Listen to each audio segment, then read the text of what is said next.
द्वंद्वर शिक्षक स्वतंत्र ओटीटी परीक्षा दिन शिक्षक माने स्कूल रे रहिबे ना परीक्षा देवाकु जिबे।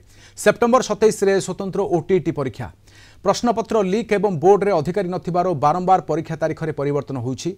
एथर 27 को परीक्षा तारीख भाव निर्धारण करा जायछि आ ताहा शनिवार एवं कार्य दिवस। से दिन शिक्षक स्कूल जाई पाठ पढ़ाइबे ना परीक्षा देवाकु जिबे से ने द्वंद्वर पड़िछंती। 75,000 प्राथमिक शिक्षक ए परीक्षा देबे। जो स्कूल रे सबु शिक्षक परीक्षा देबे से दिन स्कूल खाली हो जिवो। केउ परिस्थिति रे सरकार कार्य दिवस रे परीक्षा करने को निष्पत्ति नहीं ताकू नहीं शिक्षक प्रश्न कर सेप्टेम्बर 27 बदल में 28 तारीख रविवार परीक्षा करने को प्राथमिक शिक्षक संघ दाबी उठाई।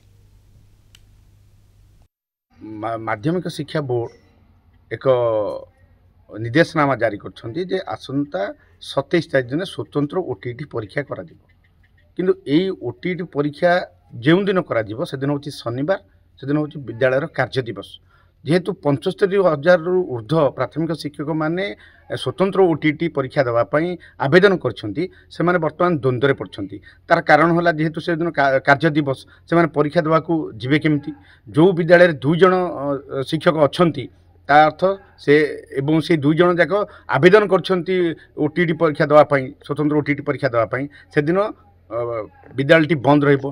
जो विद्यालय समस्त शिक्षक माने स्वतंत्र ओटीटी परीक्षा देवाक आवेदन करछंती अर्थ से दिन से माने जदि परीक्षा देवाक जाउछंती से दिन विद्यालय रे आउ कार्य करि पारनी अर्थात विद्यालय बंद रहिबो। तेणु से माने विद्यालय रे पाठ पढ़ाइबे ना स्वतंत्र ओटीटी परीक्षा को देबे। तेणु एथि एटा से मानक मन रे गोटे द्वंद्व सृष्टि करछि।